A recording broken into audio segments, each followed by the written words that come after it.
Et je vais prier avant de commencer. Je te prie, Seigneur, pour que tu puisses ouvrir nos cœurs à ta parole. Que tu puisses nous transformer encore ce matin. Merci pour ta grâce, pour ton amour qui nous environne.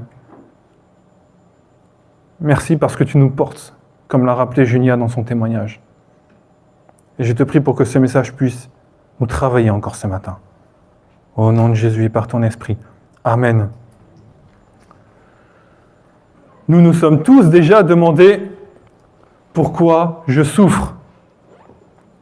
Pourquoi je souffre alors que je suis enfant de Dieu? Et nous savons que par nous-mêmes, nous méritons de souffrir à cause de notre péché, et ce, pour l'éternité. Mais par ces souffrances, Christ est venu à notre secours pour nous sauver de la damnation. Pourquoi alors suis-je encore en train de souffrir? Pourquoi? Je vous avoue, ça fait une semaine que mon message est prêt. Et comme l'a dit Julien, on a eu une mauvaise nouvelle cette semaine. Donc, c'est comme s'il était pour moi, quelque part, ce message, même si c'est moi qui le prêche. Et la réponse à cette question se trouve dans la première épître de Pierre, au premier chapitre. Et je vous invite à ouvrir vos Bibles au verset 1, premier chapitre, premier verset.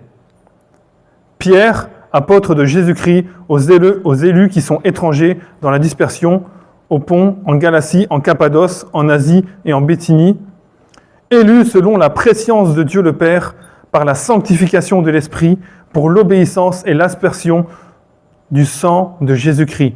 Que la grâce et la paix vous soient multipliées. Béni soit le Dieu et Père de notre Seigneur Jésus-Christ, qui, selon sa grande miséricorde, nous a régénérés. Par la résurrection de Jésus-Christ d'entre les morts, pour une espérance vivante, pour un héritage qui ne peut ni se corrompre, ni se souiller, ni se flétrir, et qui vous est réservé dans les cieux.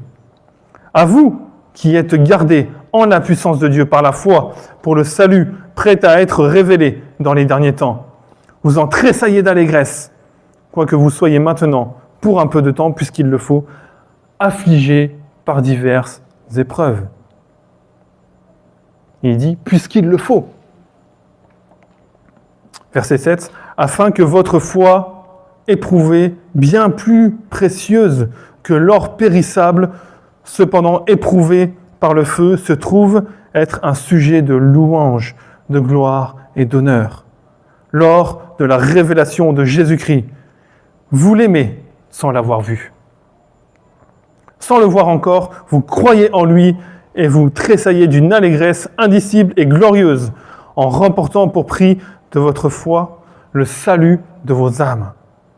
Les prophètes qui ont prophétisé au sujet de la grâce qui vous était destinée ont fait de ce salut l'objet de leurs recherches et de leurs investigations. Ils se sont appliqués à découvrir à quelle époque et à quelles circonstances se rapportaient les indications de l'Esprit de Christ qui était en eux et qui, d'avance, attestait les souffrances de Christ, la gloire qui s'en suivrait. Il leur fut révélé que ce n'était pas pour eux-mêmes, mais pour vous, qu'ils étaient ministres de ces choses.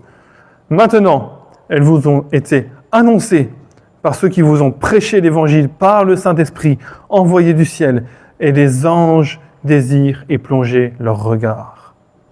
C'est pourquoi, affermissez votre pensée, soyez sobres, et ayez une parfaite espérance en la grâce qui vous sera apportée lors de la révélation de Jésus-Christ. Comme des enfants obéissants, ne vous conformez pas aux désirs que vous aviez autrefois dans votre ignorance. Mais de même que celui qui vous a appelé est saint, vous aussi devenez saints dans toute votre conduite, puisqu'il est écrit « Vous serez saints, car je suis saint ».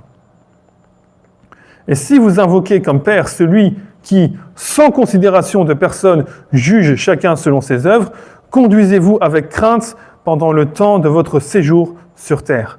Vous savez en effet que ce n'est point par des choses périssables, argent ou or, que vous avez été rachetés de la vaine manière de vivre hérité de vos pères, mais par le sang précieux de Christ. Comme d'un agneau sans défaut et sans tache, il a été désigné d'avance avant la fondation du monde et manifesté à la fin des temps à cause de vous.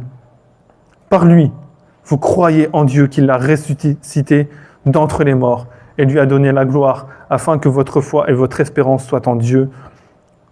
Après avoir purifié vos âmes dans l'obéissance à la vérité en vue d'un amour fraternel sincère, aimez-vous les uns les autres ardemment et de tout cœur. Vous qui avez été régénérés, non par une semence corruptible, mais par une semence incorruptible, par la parole vivante et permanente de Dieu. Car toute chair est comme l'herbe, et toute sa gloire est comme la fleur de l'herbe. L'herbe sèche et la fleur tombe, mais la parole du Seigneur demeure éternellement. Cette parole est celle qui vous a été annoncée par l'Évangile. Chapitre 2, il n'y aura que 3 versets. Rejetez donc toute méchanceté et toute fraude, l'hypocrisie, l'envie et toute médisance. Désirez comme des enfants nouveau-nés le lait non frelaté de la parole, afin que par lui vous croissiez pour le salut, si vous avez goûté que le Seigneur est bon. Amen. Quelques mots à propos du contexte de l'épître de Pierre. Pierre ici, il s'adresse à des frères qui sont dispersés dans plusieurs régions d'Asie mineure, qui vivent dans un contexte de persécution. Et dans cette lettre, Pierre insiste sur le fait que le peuple de Dieu est le peuple du royaume des cieux. Et qu'il est envoyé par Dieu dans le monde pour vivre et manifester la sainteté de Dieu. Il ne dit pas que les chrétiens sont comme des extraterrestres qui viendraient d'une autre planète, non. Mais il dit que les chrétiens sont nés dans ce monde, mais qui sont devenus, par la nouvelle naissance, des citoyens d'un royaume qui n'est pas de ce monde. Et les chrétiens sont des voyageurs sur terre, mais ils ont un quartier général, le royaume de Dieu. Ils sont étrangers dans le monde, souvent minoritaires, et marchent à contre-courant de la pensée du monde. Par conséquent, ils sont souvent éprouvés par la pression sociale. Souvent éprouvés. Ils subissent des calomnies, des persécutions, des injures. Et leur foi, notre foi en Jésus-Christ, les met à part, jusqu'à être rejetés et persécutés. Et cette foi les expose. Elle nous expose. À vue humaine, elle nous fragilise, mais spirituellement, elle nous fortifie. Je lisais encore ce matin des nouvelles de Portes Ouvertes, je ne sais pas si vous connaissez ce ministère, où des chrétiens sont persécutés à Cuba, ils ont été enfermés en prison. Et dans ce texte, Pierre ne cherche pas à expliquer la souffrance, il parle à des cœurs blessés. Il rappelle que l'épreuve n'est pas un signe d'abandon, mais un lieu de transformation. Il appelle les croyants à vivre dans la sainteté au milieu d'une société qui ne partage pas leur espérance dans le Messie. Et ainsi, l'épître de Pierre est un appel puissant. Tenir ferme, espérer dans le Très-Haut, refléter Christ et manifester la grâce, même au cœur de l'adversité. Et ici, dans le contexte, nous sommes autour des années 60 après Jésus-Christ. L'Église est donc encore jeune et elle vit à l'ombre imposante de l'Empire romain, probablement, très probablement, au temps de Néron, qui était un tyran, un persécuteur de chrétiens hors pair. Et c'est dans un contexte de persécution que résonne l'épître de Pierre. Et ses destinataires sont dans la souffrance. Et pourtant, dès le début de sa lettre, Pierre ne commence pas par la souffrance. Il commence par la grâce souveraine de Dieu. Avant de parler des épreuves, il parle du salut. Avant de parler des difficultés, il parle de l'élection. Et cela révèle une vérité absolument fondamentale. La vie chrétienne ne se comprend correctement qu'à la lumière du dessein éternel de Dieu, du salut qu'il a décrété. Et il met en premier lieu l'accent sur la théologie de la grâce. Car c'est la grâce qui porte les enfants de Dieu dans les souffrances. Et ce ne sont pas les souffrances en tant que telles, proprement parlé, qui produisent la grâce. La grâce et la sanctification viennent de Dieu seul et non pas de notre expérience de vie. Mais Dieu utilise nos expériences de vie pour nous faire grandir dans sa grâce, bien sûr. Et Dieu a choisi de nous faire grandir car il nous a élus. Dieu est l'auteur de notre salut. Et au verset 2, on apprend que Dieu a élu chaque membre de son peuple. Un jour, une personne, ça m'est arrivé plusieurs fois d'ailleurs, mais qui rejetait le fait que Dieu ait élu certaines personnes au salut, me disait « Mais tout le monde est élu !» Mais cela n'a pas de sens. Pourquoi ? Car une élection est une désignation d'une ou plusieurs personnes. À quoi ça sert de faire une élection si tout le monde est élu par définition ? Le fait que le texte parle d'élection démontre qu'il y en a forcément qui ne sont pas élus. Sinon, l'auteur n'emploierait pas le terme élection. Et la doctrine biblique de l'élection des croyants est le fruit du choix de Dieu. Les croyants sont élus et choisis par Dieu avant la fondation du monde. Dans quel but ? C'est écrit au verset 2. Dans le but de vivre dans la sanctification pour l'obéissance et l'aspersion du sang de Jésus-Christ. Du point de vue de Dieu, l'élection est la première étape du salut qui détermine toute la suite de l'œuvre du salut. Dieu nous a élus selon la prescience. Et certains objectent en disant « Mais Dieu n'a pas besoin d'élire qui sera sauvé, car il savait d'avance qui viendrait à lui ou non. » Et en connaissant l'avenir, Dieu a su d'avance qui allait se tourner vers lui ou non. Donc là, on nous rejette les décrets de Dieu. Mais comme nous allons le voir, ce n'est pas ce que le texte dit. Et de plus, cette affirmation suggère que Dieu aurait découvert qui allait se tourner vers lui ou non. Comme si Dieu découvrait des choses. Comme si Dieu apprenait des choses, alors qu'il est omniscient. Hein. Il sait toutes choses et il se suffit à lui-même. Il n'a pas besoin de nous pour apprendre des choses. Il est omniscient. Et le monde, il faut savoir que le monde aurait pu ne pas exister. Ou il aurait pu exister autrement, avec des événements qui se déroulent différemment. Et Dieu a décrété que le monde existerait. Et comme le monde aurait pu exister autrement, Dieu a défini dans les détails ce qui allait se passer. Ce que Dieu a su d'avance, en réalité, c'est ce qu'il a décrété. La présence de Dieu, c'est la connaissance de ses propres décrets. Et Dieu n'apprend rien, au contraire, il décide. Et cela est décrit dans notre texte. Le terme grec prognosine, traduit par prescience, signifie également prévoyance, préméditation et préarrangement. Le texte n'a donc pas pour objectif de dissimuler le fait que Dieu ait tout prévu, qu'il ait tout décrété. Ce n'est pas du tout l'objectif du texte. Dieu a su d'avance, parce qu'il a prévu et préarrangé ce qui allait se dérouler dans le futur. Dieu connaît d'avance toutes choses, et il connaît évidemment tout ce qu'il a décrété.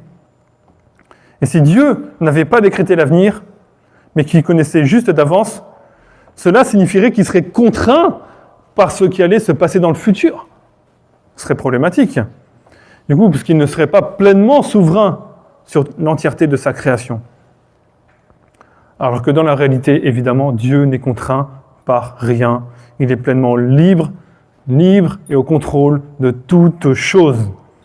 On ne peut donc pas séparer le décret de l'élection et la prescience de Dieu. Ils sont absolument inséparables, comme les deux faces d'une même pièce. Dieu a élu son peuple, l'Église, afin que nous puissions être inondés par la grâce et la paix au milieu de la tempête. Dieu nous offre un salut et un héritage incorruptible à l'image de son auteur, le Dieu incorruptible. Et nous sommes gardés par la foi pour le salut que Dieu nous prévoit. Dieu nous garde, il est notre gardien et il ne faillit jamais à sa tâche. Dans l'évangile de Jean, chapitre 10, verset 37, il est écrit « Tous ceux que le Père me donne viendront à moi, et je ne mettrai pas dehors celui qui vient à moi, car je suis descendu du ciel pour faire non ma volonté, mais la volonté de celui qui m'a envoyé. Or, la volonté de celui qui m'a envoyé, c'est que je ne perde rien de tous ceux qu'il m'a donnés, mais que je le ressuscite au dernier jour.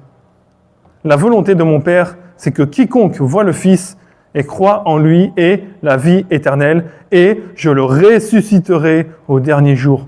Waouh, quelle promesse! Magnifique.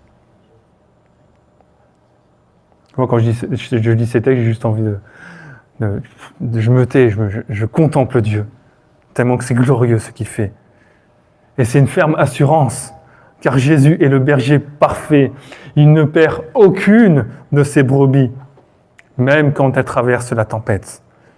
Il est le meilleur berger que la petite Camargue, que la grande Camargue, et que même le monde entier ait pu connaître.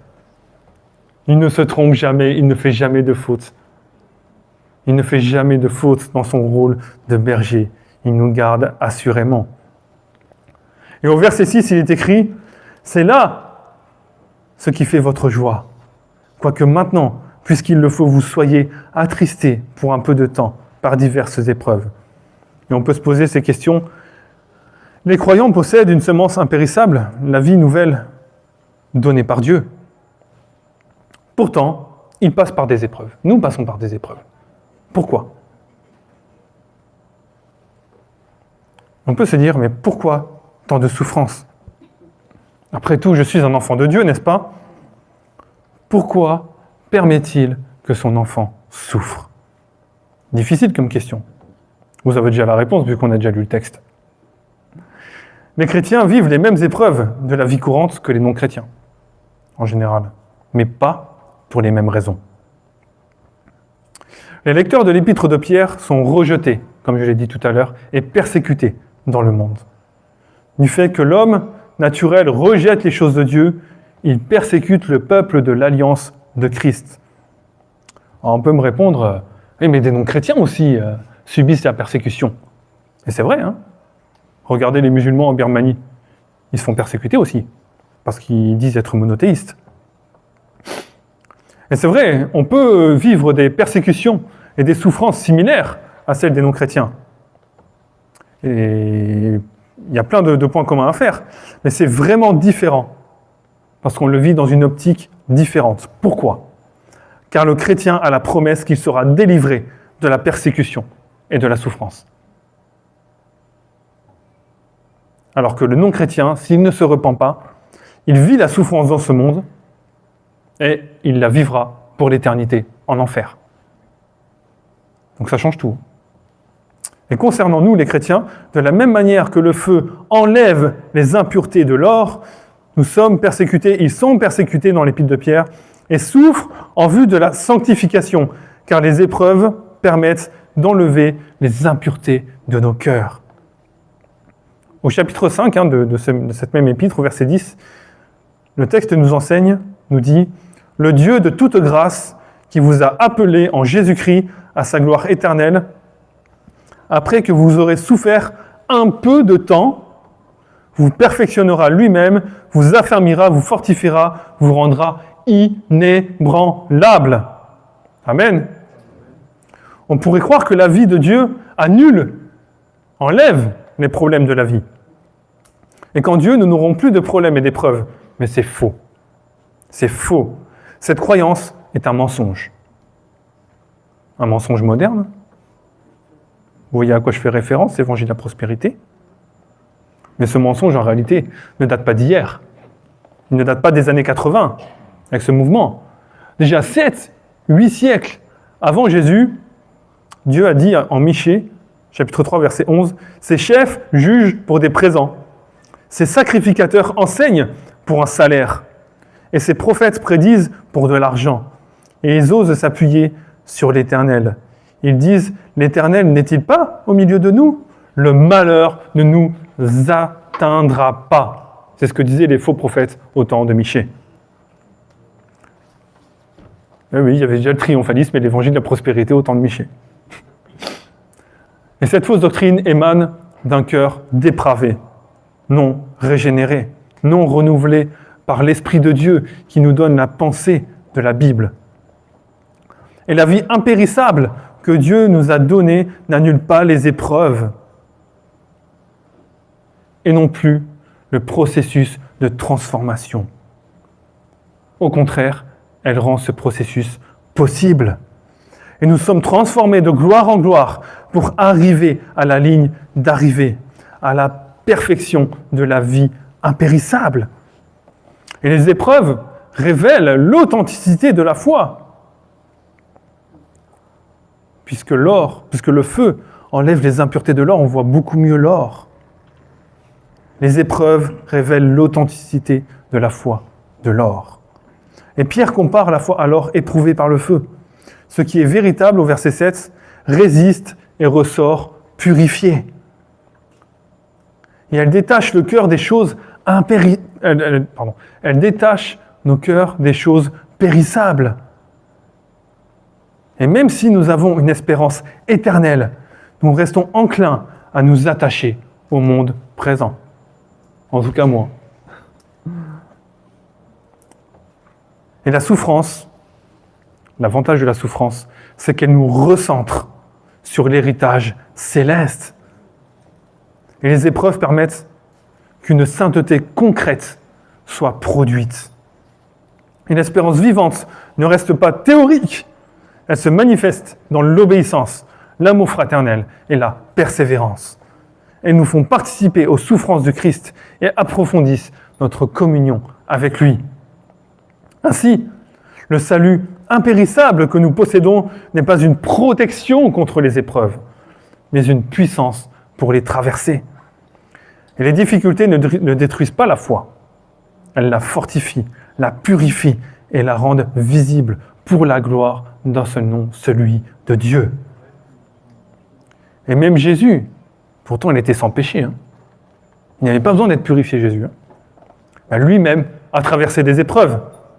Il est passé par diverses épreuves de la vie quotidienne. Et ultimement, nous la connaissons, celle de la croix. Et ainsi, qu'il n'avait pas à être purifié, puisque durant son séjour sur terre, il n'a jamais péché, il était le Dieu, il est toujours le Dieu pleinement saint, il l'a fait pour notre salut. Et si Jésus a traversé des épreuves, ce n'était pas pour parfaire sa sainteté, car elle était déjà parfaite, mais c'était pour nous. Et si nous traversons des épreuves, c'est pour que nous soyons sanctifiés en vue de la gloire que Christ nous a promis. Dieu est l'auteur de notre salut. Il utilise les épreuves pour nous faire y parvenir à ce salut. Et ce n'est pas une réalité nouvelle pour les premiers auteurs pour les premiers lecteurs de l'épître de Pierre. Selon le verset 11, les prophètes de l'Ancien Testament attestaient déjà par leur vie et par leur souffrance la gloire de Christ qui s'en est suivie. Et les prophètes ont vécu et prophétisé en vue de Christ qui était encore à venir à leur époque. Et l'Église fidèle de Jésus est en continuité avec les fidèles prophètes de l'Ancienne Alliance. Vous l'aviez déjà vu comme ça ? Que l'Église, les fidèles de Christ sont en continuité avec les prophètes de l'Ancienne Alliance. Et l'Église, en tant que peuple prophétique, qui porte en elle, ou portant en nous, Jésus, qui est la parole de Dieu. La prophétie, c'est l'expression de la parole de Dieu. Ce peuple vit des difficultés en vue de la perfection de Christ que nous atteindrons un jour par la puissance du Saint-Esprit qui travaille déjà en nous. Et dans les épreuves, soyons fidèles. Car la libération à laquelle Dieu nous a prédestinés viendra avec la plus grande certitude qui soit. Car Dieu est la cause de notre sainteté. Et Dieu nous demande d'être saints. Pourquoi ? Car il est saint. Le peuple de Dieu est un peuple mis à part. Et dans la Bible, le mot saint vient de l'hébreu kadosh, qui signifie littéralement mis à part. Et être saint, c'est être mis à part. Mis à part du monde, du péché. Et être saint, c'est un état devant Dieu. C'est un état d'être, une identité nouvelle devant Dieu. Et c'est une réalité. Ce n'est pas juste une identité. C'est une identité réelle qui nous transforme et qui redéfinit toute notre vie. Et ça implique que les enfants de Dieu sont dans un état différent de ceux qui ne sont pas enfants de Dieu, qui vivent selon des principes qui les séparent du monde. Non pas parce qu'ils sont meilleurs, pas parce que nous sommes meilleurs que les autres, mais parce que Dieu a donné sa grâce à son peuple. Alors nous sommes en droit de nous poser la question, une question fondamentale, quels sont les traits distinctifs que devraient posséder ceux qui sont enfants de Dieu? Comment se manifeste concrètement cette séparation, cette mise à part? Premièrement, la sobriété, verset 13. Par exemple, l'homme régénéré ne se laisse plus entraîner, du moins il n'est plus censé se laisser entraîner dans les débats inutiles, les querelles stériles, les conflits qui n'édifient pas, qui sont inutiles et qui ne plaisent pas à Dieu. Il agit et réagit en fonction de l'espérance, de la grâce de Jésus-Christ, et non selon les émotions du moment présent ou la pression de notre entourage. Ce qui implique qu'un chrétien doit être conscient de ce que sont les influences du monde qui ne viennent pas de Dieu. Et nous devons prier pour ça. Seigneur, donne-moi le discernement. Donne-moi le discernement de ce qui vient du monde et de ce qui ne vient pas de toi. Seigneur, je veux aller à l'essentiel. Mes journées sont courtes. J'ai que 24 heures dans une journée. 24 heures, déjà, je dors un tiers de la journée. Après, il faut, en tout cas pour moi, il faut s'occuper des enfants. Il faut les nourrir, il faut les doucher, il faut travailler. Seigneur, je veux aller à l'essentiel. Et même déjà juste l'essentiel, ça remplit nos journées déjà. Juste l'essentiel. Adorer Dieu, servir Dieu dans tout ce que nous faisons, ça remplit nos journées. On a besoin de se focaliser sur lui. Et nous pouvons parfois nous retrouver au milieu de discussions. Par exemple autour de la société, où chacun invente un système qu'il croit meilleur que l'autre, qu'il croit parfait. Alors qu'en tant que chrétien, notre regard est tourné vers Christ, qui a promis de revenir, qui viendra purifier le monde, enlever toute injustice et tout mal dans les cœurs et dans la création. Et là où les hommes voient des solutions humaines, nous plaçons notre espérance dans la solution que Dieu a déterminée. En Jésus-Christ. Et être sobre, c'est espérer en Dieu. La vie avec Dieu doit nous amener à la sobriété. Nous sommes appelés à obéir comme des enfants et à ne plus nous conformer selon les désirs de notre ancienne nature, du vieil homme, de notre ancienne identité, le fils du diable. On ne peut pas être enfant de Dieu et être enfant du diable. Prenons l'exemple d'une personne qui ne pensait qu'à elle-même. Avant sa conversion, tout tournait autour de son propre confort et ses ambitions et ses intérêts personnels. Mais après avoir rencontré Christ, cette personne commence à s'intéresser aux autres, à s'ouvrir aux autres, à partager et même à leur servir, à leur rendre service. Mon frère, ma sœur, est-ce que tu as besoin de quelque chose? Et son égoïsme s'éteint progressivement, remplacé par la communion dans l'église locale, dans la simplicité de cœur, sans chercher à briller, mais en servant sincèrement. Une telle personne est appelée à continuer sur ce chemin de sanctification. Et gloire à Dieu pour ce que Dieu fait en nous. Je crois qu'on peut tous se retrouver dans cet exemple. Il nous appelle à persévérer malgré les tentations, malgré les épreuves, à s'ancrer dans son amour. Et au verset 16, il est écrit « Vous serez saints, car je suis saint ». Et ici, il cite Lévitique, chapitre 20, verset 26. Et ce verset nous renvoie à la sainteté de Dieu comme modèle suprême. Dieu est l'auteur de notre salut qui a pour objectif de nous rendre saints. Et il veut que nous soyons comme lui, parfaitement saints. Non pas par nos forces, qui sont bien limités, n'est-ce pas? Mais par son esprit qui habite en nous. Dieu a déjà déclaré son peuple saint. Et il la sanctifie.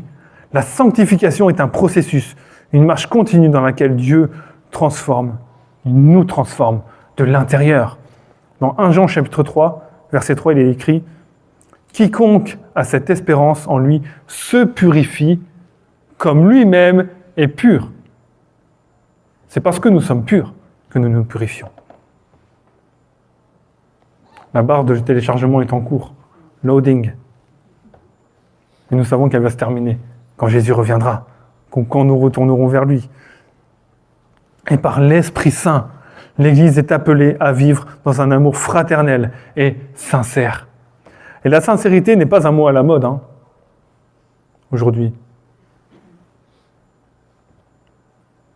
Ce n'est pas quelque chose qui est très courant, malheureusement, de moins en moins. Mais c'est une nécessité absolue. Et aujourd'hui, dans notre monde, beaucoup de sourires sont faux.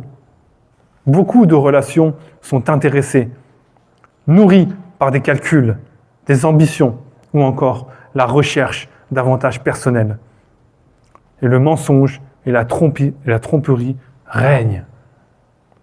Mais dans le corps de Christ, dans le royaume de Dieu, c'est la sainteté, c'est la sincérité qui doit ressurgir. Car Christ s'est donné sincèrement pour nous. Et l'hypocrisie, la fausse gentillesse et la méchanceté n'ont aucune place parmi ceux qui sont appelés, parmi ceux qui sont élus. Parce que nous sommes appelés à refléter le caractère de Christ. Christ a-t-il été hypocrite? Vous avez déjà la réponse. Il a toujours été parfaitement cohérent entre ce qu'il enseignait et ce qu'il vivait. Il a toujours été sincère, sans aucune hypocrisie. Nous sommes appelés à rejeter toute forme d'hypocrisie, de duplicité, même celles qui se cachent derrière des apparences de bonté. La fausse gentillesse peut sembler agréable, mais elle ne produit que du mal. La vraie sainteté, celle à laquelle Dieu nous appelle, est visible dans la simplicité, la franchise et la sincérité de cœur, mais aussi dans l'amour actif en ce qui nous concerne, dans l'amour actif de Jésus-Christ et des frères et sœurs, dans le service désintéressé et dans la fidélité à Dieu, même lorsque personne ne nous regarde. Être mis à part, être saint, ce n'est pas une vie d'isolement. C'est une vie distincte, orientée vers Dieu, qui impacte le monde autour de nous, par l'exemple et par l'amour. Le meilleur moyen d'impacter quelqu'un, c'est l'exemplarité. Des fois, on parle, on enseigne, même dans l'éducation des enfants, on leur dit des choses, c'est bien, il faut le faire, mais c'est l'exemplarité qui prime. Et Christ est notre exemple parfait. C'est lui qui a nettoyé les pieds de ses disciples quand il était sur terre. Est-ce que nous faisons ça? Nous sommes appelés à marcher dans la lumière, refléter le caractère de Dieu et persévérer dans la sanctification jusqu'au jour où Christ reviendra pour parfaire notre gloire. Et nous sommes appelés à rejeter toute hypocrisie, en marchant dans une sainteté, dans une sincérité parfaite.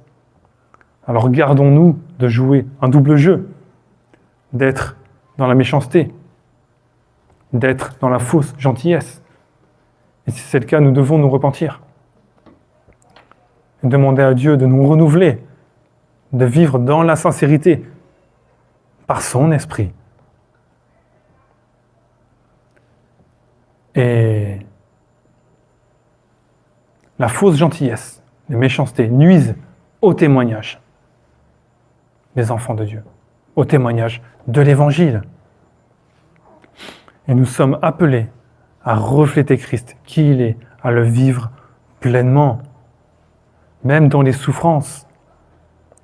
Pour conclure, pourquoi je souffre alors que je suis enfant de Dieu. Nous savons que par nous-mêmes, nous ne méritons rien. Et nous méritons même de souffrir à cause de notre péché, et ce, pour l'éternité. Mais par ces souffrances, Christ est venu à notre secours. Pourquoi alors suis-je encore en train de souffrir? Car de la même manière que le feu purifie l'or, Dieu veut enlever toute l'impureté en nous. Christ lui-même est passé par la souffrance alors qu'il n'avait pas à être purifié. Il était déjà pur et il a subi la souffrance pour nous sauver.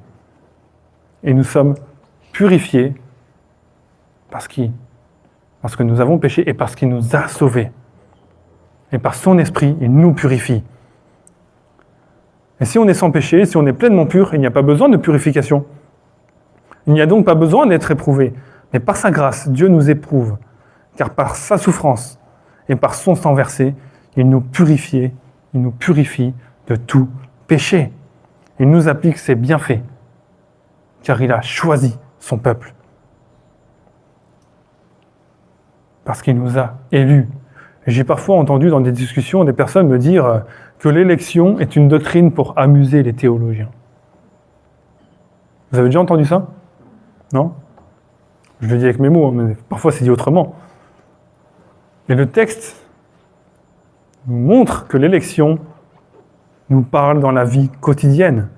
Ce texte nous montre que c'est faux.